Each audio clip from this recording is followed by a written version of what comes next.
지난주에는 우리가 벨릭스 앞에서 바울이 재판받는 이야기 했죠. 네, 대제사장과 장로들 뭐 여러 사람들이 더들로를 앞세워서 이제 벨릭스 앞에서 바울을 고발했습니다. 뭐 형사재판 받는 거죠. 무슨 제목이었죠? 뭐 첫째는 전염병 같은 사람이다. 네. 그래서 막 퍼뜨려요. 뭘 퍼뜨려요? 예수, 부활에 관한 이야기. 두 번째는 나사렛 이단 괴수다. 괴수의 우두머리다 그렇게 얘기했죠. 나사렛 이단 우두머리다. 근데 바울은 자기가 뭐 교단을 만든 적도 없고 무슨 팔을 만든 적도 없고 그런 사람이었었는데 그렇게 이제 고발했어요. 그러니까 불법 종교라는 거죠. 우리는 합법 종교고 저들은 불법 종교고. 그다음에 세 번째는 성전을 더럽게 했다. 성전을 더럽혔다. 근데 바울은 그런 적이 없어요. 성전을. 그래서 바울에게 이제 변명하라고 하는데 바울은 뭐라고 이야기하죠? 자기는 그런 적 없습니다. 율법을 버린 적도 없고 성전을 더럽게 한 적도 없고 가이사에게 뭐 자기가 소동을 일으킨 적도 없습니다. 자기는 이 도를 따라서 하나님도 믿고 율법도 지켰습니다. 이렇게 얘기하거든요. 이 도는 뭐예요? 부활. 예. 그러니까 예전엔 몰랐어요. 부활이 있는지. 근데 자기가 예수님을 만난 거예요. 부활하신 예수님을. 그리고 다시 이제 성경을 보니까 부활이 있어요. 깨달았어요. 아, 부활이 있구나. 생각하고 그 부활을 따라서 하나님도 믿고 이제 율법도 믿고 그렇게 했다. 그럼 내가 그게 잘못이냐? 구약 보니까 있는데 율법 보니까 있는데 그럼 내가 믿는 게 잘못이냐? 그러니까 사실 벨릭스가 잘 알았대요. 바울이 죄 없는 것을. 그래서 뭐 자기가 재판을 거기서 이제 마무리할 수가 없으니까 재판을 연기해요. 그리고 바울을 그냥 구리에 두죠. 그럼 자기 아내와 드루실라와 함께 바울을 종종 불러요. 바울에게 이제 메시지를 듣는데 그때 바울이 그때 전화할 때마다 무슨 얘기하는 거예요? 의와 절제와 심판에 대해서. 의는 뭐예요? 하나님 앞에서 옳은 게 무엇인지. 절제는 뭐예요? 네가 욕망을 따라 살아가는데 그건 굉장히 위험한 일이라는 거. 심판은 뭐예요? 네가 지금 심판자로 서 있지만 너 잘못 심판하면 나중에 하나님께 심판받는다는 얘기를 하는 거예요. 그 이야기를 들은 벨릭스 마음이 어때요? 두려움으로 가득한 거예요. 너무 두려워요. 근데 바울은 그냥 여기서 놔줄 수는 없어요. 두렵지만 뭐가 생각나요? 바울에게 있는 돈. 그래서 바울을 구리에 둬요. 구리에 두면서 자유롭게 사람 만나게 해주세요. 그렇게 하죠. 자유롭게 이제 사람 만나게 해라. 이제 그렇게 얘기해요. 그 이야기 한 다음에 이제 오늘 말씀 보니까 오늘은 벨릭스가 해임되고 새로운 총독이 부임하는 것으로 오늘 말씀이 시작됩니다. 24장 한번 보실래요? 마지막 절. 어떻게 끝나는지 같이 볼까요? 이태가 지난 후 보르기오 베스도가 벨릭스의 소임을 이어받으니 벨릭스가 유대인의 마음을 얻고자 하여 바울을 구류하여 두니라. 얼마 동안 구류하여 두었대요? 오늘 25장 1절 보세요. 얼마 동안? 이태, 그죠? 2년 동안. 2년 동안. 이유가 있다면 뭘까요? 왜 벨릭스가 왜 바울을 구금해 두죠? 두 가지 이유 때문에. 하나는 아까 이야기했듯이 바울에게 있는 돈을 좀 바라서 그렇고, 또 하나가 있다면 유대인들의 마음을 얻기 위해서 그렇게 구류해 두죠. 근데 그가 해임돼요. 요세푸스의 이야기를 보니까 벨릭스가 유대에서 일어난 그 소요를 강경하게 진압했다는 거예요. 그것 때문에 문제가 됐어요. 로마에 소환되는데 그 형이 있다고 그랬잖아요. 팔라스라는 형. 그가 이제 네로의 오른팔이니까 재정을 맡은 사람이니까 네로에게 이제 간청하죠. 내 동생이니까 좀 봐주세요. 그래서 큰 처벌을 받지 않고 그냥 지나갔다. 이런 기록이 있거든요. 어쨌든 이제 그 다음에 이제 베스도가 부임하는 겁니다. 근데 그에 대해서는 알려진 게 별로 없어요. 조금 더 온건하다는 거, 좀 덜 부패했다는 거, 또 로마 총독을 지내는 중에 갑작스럽게 이제 유대에서 죽었다는 거. 요 정도 이제 알려졌지 알려진 것은 없어요. 근데 그가 부임한 지 3일 만에 가이사랴에서 예루살렘으로 지금 올라갑니다. 왜 그러냐? 유대인의 마음을 얻기 위해서. 그러니까 정치인들이죠. 정치인들은 백성들의 마음을 얻어야 되니까 예루살렘에 올라갑니다. 미국에도 대통령 되면은 뭐 반드시 그런 건 아니지만 유대인 로비 단체에 가서 인사하죠. 네, 먼저 가서 인사하잖아요. 사실 미국 인구 2.5%밖에 안 되거든요, 유대인들이. 근데 하여튼 세력은 막강하니까 가서 인사해요. 뭘 약속하고 오죠? 동맹. 그러니까 정치적인 동맹, 군사적인 동맹, 이거 약속하고 오는 거예요. 확고히 더 하겠습니다. 이렇게요. 베스토는 그럼 예루살렘에 가서 어떻게 했을까요? 그들이 요구사항을 들어주는 거죠. 그리고 내가 이제 앞으로 너희와 어떻게 지낼지 아마 이야기했을 거예요. 유대인들이 뭘 부탁하던가요? 네, 2절 한번 보실래요? 어떤 요구를 하는지 같이요. 대제사장들과 유대인 중 높은 사람들이 바울을 고소할세 베스토의 호의로 바울을 예루살렘으로 옮기기를 청하니 이는 길에 매복하였다가 그를 죽이고자 함이더라. 그러니까 지금 몇 년 지난 거예요? 2년이 지났어요. 그러니까 바울이 예루살렘에 와서 한번 딱 잡힌 다음에 죽을 때까지 감옥에서 벗어나질 못해요. 거기서 죽거든요. 그러니까 하나님께서 이미 알려주셨어요. 성령 통해서. 올라가면 너 결박되고 체포되고 나중에는 이제 그 감옥에 갇힐 거야. 투옥될 거야. 못 나와요. 네. 그래서 로마까지 가는데 로마의 황제는 그때 누구였죠? 네로. 네로가 그때 막 기독교 박해할 때 그때 AD 64년 고경에 바울도 그때 순교하고 말아요. 어떤 식으로? 참수형. 목 잘려 죽는 거거든요. 네, 목 잘려 죽어요. 로마 사람에게는 십자가형은 지우지 않았죠. 그건 너무 오래되는 거거든요.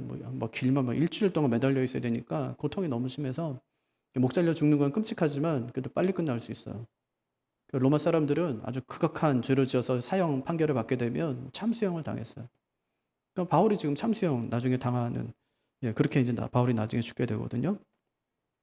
근데 바울이 보니까 2년 동안 감옥에 있었음에도 그들은 하나도 변하지 않아요. 그들이 여전히 바울을 잊지 않고 있습니다. 바울을 죽이는 일에 한마음이 되어 있어요. 그들이 바울은 뭐라고 그래요? 예루살렘을 옮겨주세요. 왜 그럴까요? 오는 길에 매복해 있다가 바울을 죽이기 위해서. 이미 바울을 위해서 이미 준비된 사람들 있잖아요. 40명의 자객. 그러니까 먹지도 않고 자지도 않고 내가 바울을 죽이기까지 그렇게 하겠다 이런 사람들. 2년 동안 그렇게 하진 않았겠죠. 근데 그렇게 있던 사람들이 지금도 여전히 있다는 거예요. 매복해 있다가 바울을 죽이겠다는 거죠. 근데 베스토가 허락하지 않아요. 왜 그럴까요? 벨릭스가 어떻게 해임됐는지를 알기 때문에. 어떻게 해임됐는데요? 바울 때문에 일어난 수요 때문에. 그래서 강경하게 진압했다가 나중에 그것이 문제가 돼서 해임됐는데 또 바울 때문에 문제가 되게 되면 그럼 이건 이제 자기도 해임되는 게 뻔하거든요. 그렇게 하지 않는다는 거죠. 그럼 어떻게 합니까? 그 계획을 눈치챈 베스토가 가이사랴로 함께 갈 것을 제안하는 거예요. 내가 여기 잠깐 왔는데 며칠 있다 다시 가야 되는데 그때 같이 가서 그때 판결합시다. 이렇게 얘기하는 거죠. 그게 4절과 5절이에요. 같이 읽죠. 베스토가 대답하여 바울이 가이사랴에 구류된 것과 자기도 멀지 않아 떠나갈 것을 말하고 또 이르되 너희 중 유력한 자들은 나와 함께 내려가서 그 사람에게 만일 옳지 아니한 일이 있거든 고발하라 하니라. 그러니까 사탄은 절대 포기하지 않아요. 사탄이 절대 포기하지 않아요. 창세기 보면 1장에서 하나님이 사람 만들고 2장에서 사람이 타락하고 3장에서 하나님께서 구원자를 예비하시죠. 그 이후로부터 보세요. 그 이후로부터 사탄이 끊임없이 하는 일이 있어요. 메시아가 오지 못하게 하는 거예요. 아브라함도 보세요. 아브라함의 결정적인 실수가 뭐예요? 약속의 아들이 기다리지 못하는 거예요. 그래서 누굴 낳아요? 이스마엘 낳아요. 그러니까 자기의 모든 것을 이스마엘에게 상속하려고 그러죠. 그렇게 하면 돼요, 안 돼요? 그럼 안 되거든요. 왜요? 사라 통해서 메시아가 와야 되는데. 그게 못 와요. 이삭은요. 기근이 왔어요. 그랄 땅으로 이주합니다. 거기서 아비멜렉에게 자기 아내를 뭐라고 그래요? 누이예요. 주려고 그래요. 그럼 어떻게 되는 거예요? 그것도 역시 마찬가지. 그를 통해서 메시아가 오는 길이 차단되는 거죠. 야곱이 나쁜 놈 맞거든요. 근데 계속 에서가 야곱을 죽이러 계속 이제 쫓아다녀요. 계속. 그 오랜 시간 동안 계속 야곱을 죽여야 돼요. 왜요? 그 아들들도 다 죽여야 돼. 왜 그래요? 그래야 메시아가 오는 길이 막히거든요. 사울이 왕이 돼서 한 일은 뭐냐면 15년 동안 다윗을 쫓아다니는 일이에요. 죽이려고. 왜 다윗을 죽여야 돼요? 다윗의 후손으로 메시아가 오는 길을 막기 위해서요. 예수님께서 이 땅에 오셨어요. 그것을 헤롯이 들었어요. 헤롯이 듣고 나서 예수님을 죽이기 위해서 2살 이하의 남자아이들을 다 죽이라는 명령을 내려요. 그것이 헤롯이 하는 일처럼 보이지만 사실은 헤롯 뒤에서 마귀가 하는 일이에요. 메시아가 오시는 길을 차단하기 위한 것이죠. 예수님께서 공생에 시작하기 전에 시험산에서 시험을 받으세요. 3번이나. 근데 3번 받은 것이 아니라 40일 내내 받으세요. 그럼 시험이 그때 끝났냐? 아니요. 계속해서 예수님께서는 계속해서 사역하시면서 사탄이 계속 예수님의 길을 방해해요.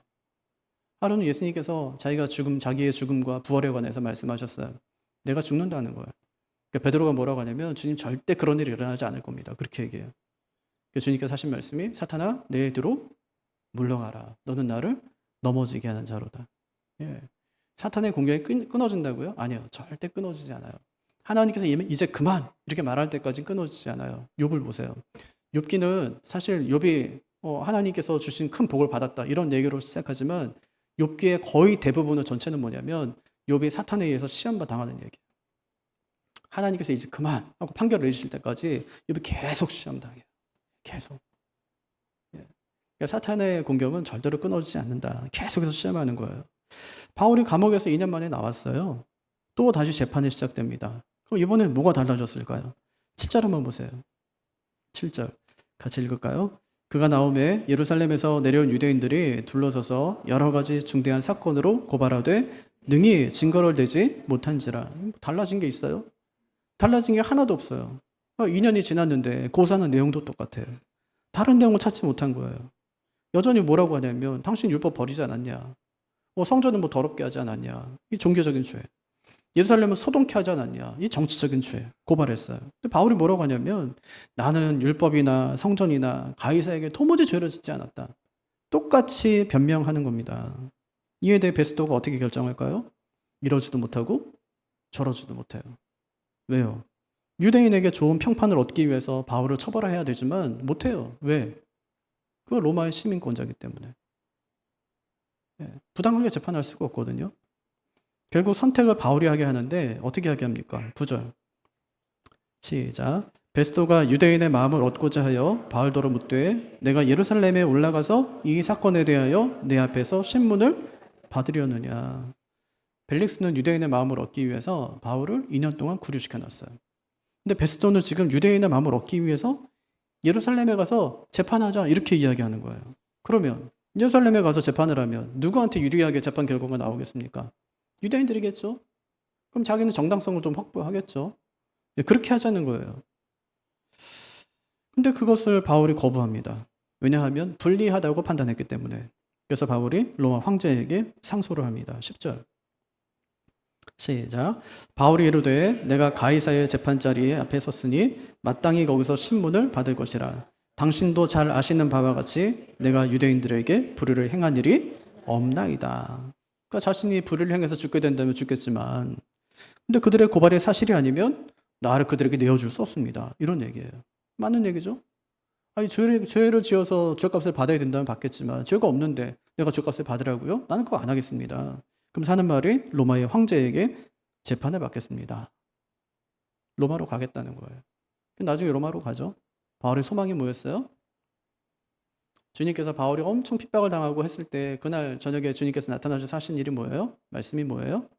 네가 로마도 보아야 하리라. 이렇게 말씀하셨어요. 또 어떤 모습으로 가죠? 죄에 있는 모습으로 가는데 가장 안전하게 가는 거예요. 그가 혼자 갔다라면 굉장히 위험했을 텐데 군인들의 호송을 받으며 호의를 받으며 그렇게 로마까지 가게 됩니다. 근데 이것이요. 예수님이 마태복음 10장 17절에서 18절에서까지 하신 말씀과 같아요. 그때 주님께서 이렇게 말씀하시거든요. 장차 있을 일이에요. 사람들을 삼가라. 조심하라는 말이죠. 그들이 너희를 공회에 넘겨주겠고 그들의 회당에서 채찍질하리라. 또 너희가 나로 말미암아 총독들과 임금들 앞에 끌려가리니 이는 그들과 이방인들에게 증거가 되게 하려 하심이라. 총독과 임금들에게 끌려간대요. 그것이 증거가 되게 하겠다는 말은 뭐냐면 증언하게 하겠다는 말이에요. 증언하게 하겠다. 그들 앞에서 내가 복음을 전하게 하겠다. 이렇게 말씀하신 거예요. 뭘 전하는 거죠? 예수님이 하나님의 아들 그리스도라는 거. 바울이 그렇게 합니다. 신문을 받고 매맞으면서 그리스도가 구약에 예언된 그 메시아입니다 하는 것을 증거해요. 그때 누가 찾아오죠? 13절 보세요. 누가 찾아오는지. 예, 그렇게 하고 있을 때 13절 시작. 수일 후에 아그리빠 왕과 버니게가 베스도에게 문안하러 가이사랴에 와서, 여기서 아그리빠는 아그리빠 2세거든요. 사도행전 12장에 보면 아그리빠 또 나오죠. 예, 그 사람은 1세예요. 그러니까 2세의 아버지겠죠. 마태복음 2장에 보면 헤롯 대왕이 나와요. 그 사람의 증손자. 증손자.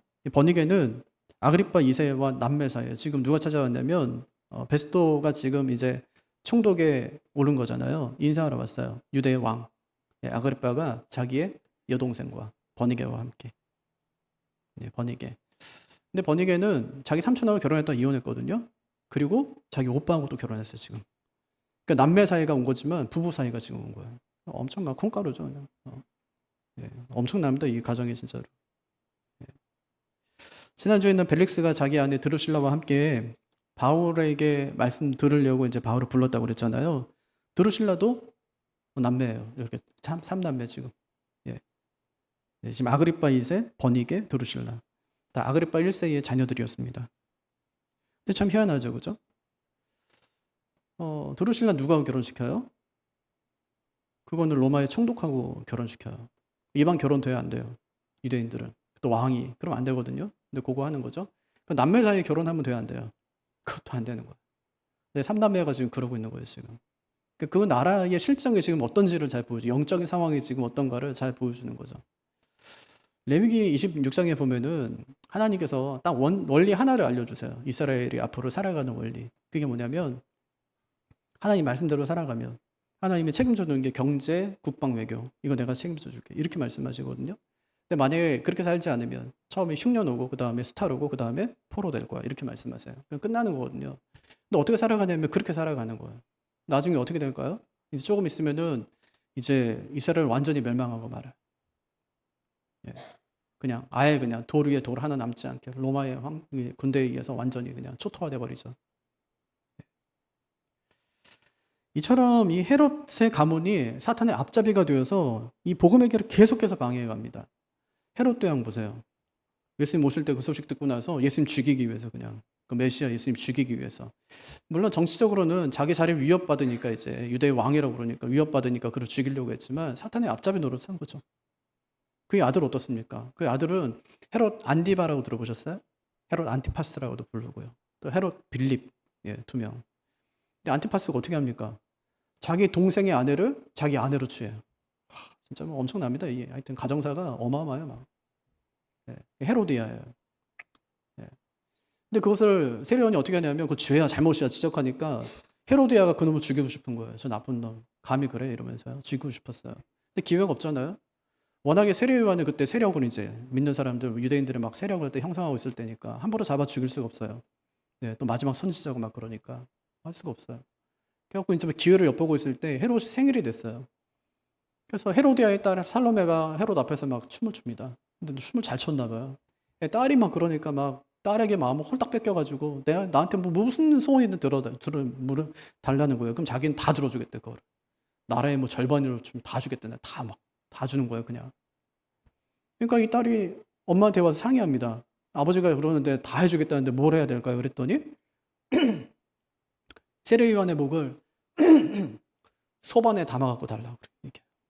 세례요한의 소반에 담아가지고. 헤롯이 고민하다가 뭐 안 해줄 수는 없으니까 공식적으로 자기가 이야기한 것이기 때문에 헤롯을 죽입니다. 소반에 담아서 줘. 그런 왕이었어요. 그가 나중에 예수님이 6번 재판 받으시죠. 예. 대제사장들에게 3번 받고 빌라도에게 받고 또 헤롯에게 받고 또 빌라도에게 받거든요. 그때 예수님을 재판했던 그 왕이 요 헤롯 안티파스예요.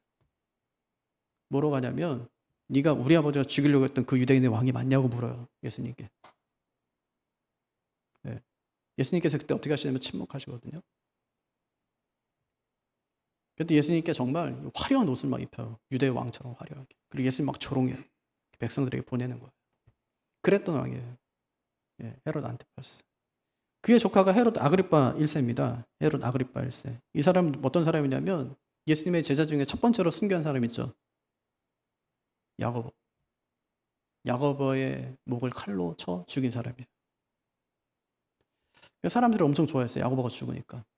어떻게 하죠?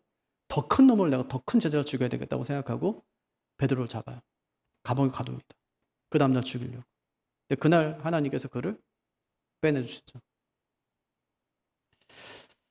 예, 그가 또 가이사랴에서 연설합니다.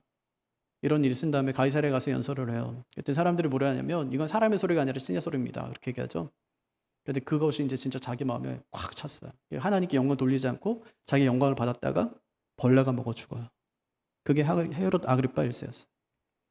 그리고 헤롯 아그리파 2세가 그의 아들인데 그가 지금 자신의 여동생이자 자신의 아내인 버니게와 함께 베스토 신임 총독에게 인사를 하러 온 거예요. 그때 마침 바울이 신문을 받고 있었던 중이었어요. 거기서 바울이 무슨 말을 하는지 듣고자 합니다. 그게 22절이에요. 22절. 같이요. 아그리빠가 베스토에게 이르되 나도 이 사람의 말을 듣고자 하노라. 베스토가 이르되 내일 들으시리이다 하더라. 예, 지금 아그리빠가 버니게와 함께 바울을 신문하는 자리에 앉은 거예요. 근데 그 자리가 자기 아버지가 연설하다가 벌레가 먹어 죽은 자리예요. 그 현장에서 바울을 지금 신문하고 있는 것입니다. 이처럼 헤롯 가문은요 정말 대대로 예수님과 계속 엮여요. 헤롯 대왕은 예수님 잡아 죽이려고 그러죠. 헤롯 안티파스는 세례요한 죽이죠. 예수님도 네가 진짜 내 아버지가 죽이려고 했던 그 유대인의 왕이냐고 묻죠. 헤롯 아그리파 1세는 칼로 야고보 죽이고 아그리파 2세는 바울을 지금 신문하고 있는 것입니다. 23절 한번 보세요. 같이요. 이튿날 아그리빠와 버니게가 크게 위험을 갖추고 와서 천부장들과 시중의 높은 사람들과 함께 접견 장소에 들어오고 베스토의 명으로 바울을 데려오니. 여기서 크게 위험을 갖췄다는 말은 뭐냐면 왕의 옷을 입었다는 말이에요. 금관을 쓰고. 예, 자주색 왕의 옷을 입고 금관을 쓰고. 유대 왕이 유대가 아닌 지역에서 왜 이렇게 갇혀 있고 나옵니까? 지금 이 사건이 그만큼 중요하다는 말이에요. 그 앞에서 바울의 모습은 어땠을까요? 2년 만에 바울이 감옥에서 나왔어요. 2년 만에. 그럼 어때요? 행색이. 죄수복 입었겠죠? 수염도 막 깎지 못했겠죠? 머리도 못 빗고요. 남루한 차림에 몸에서 냄새도 나고 주발과 두 손에는 착고가 채워졌겠죠. 그것 때문에 몸은 아마 축 처진 상태로 나왔을 거예요. 누가 보더라도 흠모할 만한 것이 하나도 없어요. 내세울 것이 하나도 없다고요. 그냥 그런 모습이었어요. 그런데 그가 2년간 감옥에 있으면서도 한 가지 놓치지 않은 것이 있습니다. 하나님 앞에서의 당당함이에요. 힘이 하나도 없어 보이는데 그가 전하는 메시지는 2년 전이나 지금이나 변함이 없습니다. 그게요 26장이에요. 그중에 몇 절만 한번 볼게요. 한 8절 보실래요? 26장은 바울의 간증이죠. 8절 시작. 당신들은 하나님이 죽은 사람을 살리심을 어찌하여 못 믿을 것으로 여기나이까. 지금 바울이 재판받는 이유는 자신이 성전을 더럽혔거나 율법을 버렸거나 그것이 아니에요. 부활을 전했기 때문에. 내가 그 도를 따라 하나님도 믿고 율법도 믿었다는 게 내가 지금 여기 서 있는 이유입니다 하고 얘기하고 있는 것입니다. 그런데 24장에서도 그랬지만 그게 왜 잘못이냐는 거예요. 내가 부활을 믿는 게 왜 죄가 되냐는 거예요.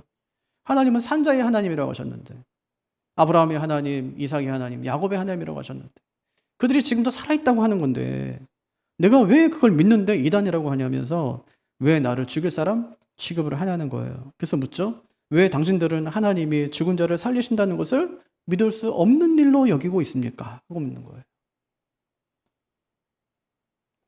이렇게 바울은 부활 때문에 죽을 위기에 처했을 때 오히려 더 당당하게 하나님이 왜 죽은 사람 하나를 살리지 못합니까? 하고 당당히 외치고 있습니다.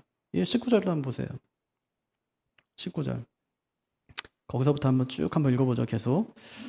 아그리빠 왕이요. 그러므로 하늘에서 보이신 것을 내가 거스르지 아니하고 먼저 다메섹과 예루살렘에 있는 사람과 유대 온 땅과 이방인에게까지 회개하고 하나님께로 돌아와서 회개에 합당한 일을 하라 전함으로 유대인들이 성전에서 나를 잡아 죽이고자 하였으나 하나님의 도우심을 받아 내가 오늘까지 서서 높고 낮은 사람 앞에서 증언하는 것은 선지자들과 모세가 반드시 되리라고 말한 것밖에 없으니 곧 그리스도가 고난을 받으실 것과 죽은 자 가운데서 먼저 다시 살아나서 이스라엘과 이방인들에게 빛을 전하시리라 함이니이다 하니라.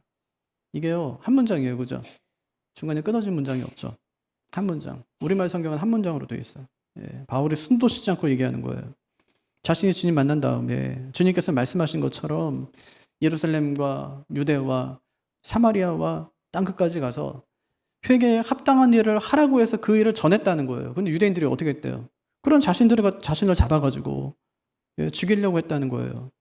근데 하나님의 도우심을 알미암아 내가 높은 사람이나 낮은 사람에게 선지자들과 모세가 반드시 이렇게 되려고 한 것을 지금까지 전했다는 거예요. 그럼 선지자들과 모세가 한 말은 뭡니까? 무슨 말을 했다는 거예요, 그들이? 그리스도가 고난받을 것과 죽은 자 가운데서 다시 살아나서 이스라엘과 이방인들에게 빛을 전할 것이라고 했다는 거예요, 그들이. 내가 그 일을 했다는 거예요, 지금. 내가 선지자들과 모세가 말한 그것을 전했다는 거예요. 그러니 내게 무슨 죄가 있냐는 거죠. 벨릭스가 바울을 2년간 감옥에 가뒀지만 그의 열정은 가두지 못합니다. 그는 감옥에 2년간 머물렀지만 변한 게 하나도 없어요. 열정도 그대로고 복음도 그대로예요. 여전히 당당합니다. 그는 가슴에 품고 있는 것을 말했고 사람들은 그 말에 놀랐습니다. 그때 베스토가 뭐라고 말합니까? 24절 한번 보세요. 같이요. 바울이 이같이 변명하며 베스토가 크게 소리내어 이르되 바울아 내가 미쳤도다. 내 많은 학문이 너를 미치게 한다 하니. 베스토는 그럴 수 있어요. 왜냐 이제 온 지 얼마 안 됐거든요. 영지주의 그냥 헬라 사상에 가득 차인 사람이에요. 육체적인 것은 저급하고 영적인 것은 고결하고. 그러니까 육체적인 부활은 있을 수 없다고 믿었던 사람이거든요. 근데 바울이 그 얘기하니까 너 미쳤구나 이렇게 얘기하는 것이 당연한 거예요. 바울이 대답합니다. 베스토 각하여 내가 미친 것이 아닙니다. 참되고 온전한 말을 하나이다. 자신이 전한 부활의 교리가 참되고 옳다는 말이에요. 내가 없는 말, 틀린 말 하는 것이 아닙니다. 그럼 바울의 모습은 진짜 감동이에요. 신자가 무엇에 확신을 가져야 되는지를 잘 보여줍니다. 예수 믿는 사람의 당당함에 있다면 바로 이런 거예요.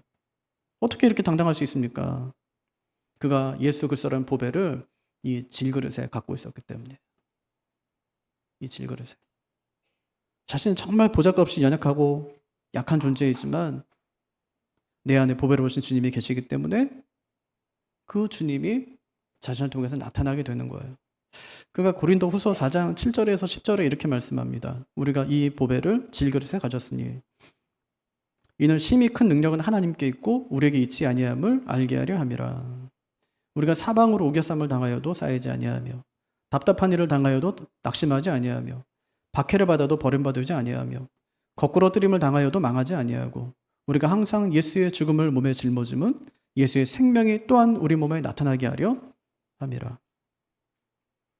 바울이 어떻게 이렇게 당당할 수 있죠? 예수 때문에 부활 소망이 그에게 있기 때문이었습니다. 그래서 아무리 권세 있는 자가 짓누른다 할지라도 그는 결코 눌리지 않아요. 자신이 믿고 있는 바 부활의 소망을 그 앞에서 당당히 증거합니다. 근데 베스토가 그 말을 순순히 인정하고 받아들이겠냐고요? 그렇지 않아요. 그래서 그렇지 않음을 알고 예수님의 죽음과 부활에 대해 잘 알고 있는 아그리빠 왕에게 이렇게 얘기합니다. 당신은 이 사실을 부인할 수 없지 않습니까? 하고요. 26절. 이것도 읽어보죠. 왕께서는 이 일을 아시기로 내가 왕께 담대히 말하되 노니 이 일에 하나라도 아시지 못함이 없는 줄 믿나이다. 이 일은 한쪽 구석에서 행한 것이 아니니이다. 바울은 부활의 역사적 사실에 관한 증인으로 아그리빠를 지금 소환합니다. 이 사실은 당신도 똑똑히 알고 있지 않습니까? 이것은 어느 한쪽 구석에서 일어난 일이 아니지 않습니까? 당시에 유대에서 가장 큰 사건 아닙니까? 예수님이 부활하셨다는 거. 이거 모르면 간첩이죠. 그러면서 아그리빠에게 당신이 선지자를 믿습니까? 하고 물어요. 그걸 자기가 대답해요. 믿을 수 있는 줄 아나이다. 그러니까 선지자를 믿으면 뭘 믿어야 된다는 거예요? 선지자가 한 말. 그 말이 뭔데? 장차 메시아가 온다는 거죠. 오셔서 죽으시고 나중에 부활하실 것이라는 것이죠. 지금 자신이 전하는 것이 바로 그것이라는 말입니다. 아그리빠는 그의 말에 믿지 않는다 말할 수가 없어요. 왜냐? 그러면 큰 저항을 받게 될 테니까. 이렇게 궁지에 몰린 아그리빠가 위기를 모면하기 위해서 이렇게 말합니다. 28절. 시작. 아그리빠가 바울에게 이르되 내가 적은 말로 나를 권하여 그리스도인이 되게 하려 하는도다. 이 적은 말로라는 말은 짧은 시간에 몇 마디 말로 나를 믿게 하려고 하는구나 하고 말했어요. 그래서 바울이 이렇게 얘기합니다. 29절. 시작. 바울이 이르되 말이 적으나 많으나 당신뿐만 아니라 오늘 내 말을 듣는 모든 사람도 다 이렇게 결박된 것 외에는 나와 같이 되기를 하나님께 원하나이다 하니라. 누가 누구에게 하는 말이죠 지금? 죄수가 왕에게, 피고가 재판관에게 뭐라고 해요? 당신들도 나처럼 예수 믿는 사람이 되기를 원합니다. 이렇게 얘기해요. 너도 나처럼 되기를 원한다. 이 말 누가 누구한테 할 수 있어요? 1991년인데 그때 농구 황제 마이클 조던이 한 음료 광고에 나왔어요. 조던이 어린 시절의 자기 모습과 대결하는 거예요. 어린 시절의 자기와 대결. 그때 유명한 카피 하나가 나오거든요. Be like Mike라고요. 네. 나처럼 되라? 이건요 진짜로 이거는 아무나 할 수 있는 말은 아니에요. 마이클 조던 정도만 할 수 있겠죠. 손흥민 정도만 할 수 있겠죠. 나처럼 되라 이렇게 하면요. 하지만 바울이 뭐가 대단합니까 지금? 2년간 지금 감옥에 갇혀 있었어요. 그동안 뭘 했는지도 몰라요. 지금 행색이 거짓골이에요. 어떤 집이 못 사는데 그 집안에 제일 못 사는데 예수 믿어요. 그 집만. 모일 때마다 예수 믿으라고 그래요. 그럼 가족들이 예수 믿을까요? 안 믿을까요? 안 믿어요. 왜요? 너처럼 살까 봐. 예. 예수 믿었다고 너처럼 살까 봐. 근데 바울이요. 유대왕, 로마 총독, 대제사장 많은 사람이 모인 곳에서 나처럼 되라 이렇게 얘기해요. 나처럼 되라. 나처럼 예수 믿으라. 아니 그 말 듣고 사람들이 예수 믿었다고 한번 생각해 보세요. 그 순간 어떻게 될까요? 바울은요. 내가 결박된 것 외에는 나같이 되기를 바란다고 했지만 거기서 예수 믿겠다고 하는 순간에 바울처럼 그냥 되는 거예요. 바울처럼 매맞고 결박되고 감옥에 끌려가는 겁니다. 바울이 그거 모르는 거 아니에요. 충분히 알아요. 그럼에도 왜 유대인의 왕, 로마의 총독, 종교 지도자들이 모인 그 앞에 그들을 앞에 놓고 왜 이런 말을 하는 걸까요? 결박당하고 매맞고 죽는 것보다 이것이 더 중요하기 때문에. 여기에 죽고 사는 문제가 달려있기 때문에. 지금 자신이 이 말을 하고 죽는다 할지라도 이것만은 꼭 전해야 되기 때문에 바울이 2년 만에 처음 감옥에서 나온 날 그는 또다시 예수 믿으라고. 왕도 예수 믿어야 되고 총독도 예수 믿어야 되고 대제사장도 예수 믿어야 한다고. 그래야 죽었던 우리가 산다고. 그 복음을 전하고 있는 것입니다. 바울에게는요 복음밖에 없어요. 그래서 십자가 그 은혜밖에 없어요.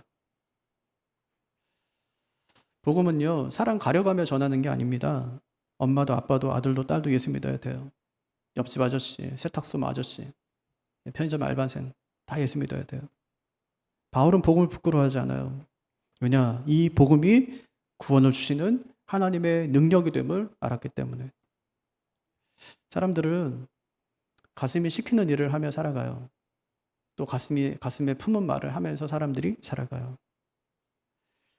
전 KBS 아나운서였던 손민아 씨가 어느 날 그냥 휴직계를 내고 스페인으로 유학을 떠났어요. 사람 다 놀랐어요. 저 사람 왜 갑자기 저렇게 하지? 제일 잘 나갈 때 왜 저렇게 하지? 나중에 이제 그가 이야기하는데 그때가 가장 자기가 힘들 때였대요. 이렇게 살다가 죽을 것 같았대요, 그냥. 다 내려놓고 이제 스페인으로 간 거예요.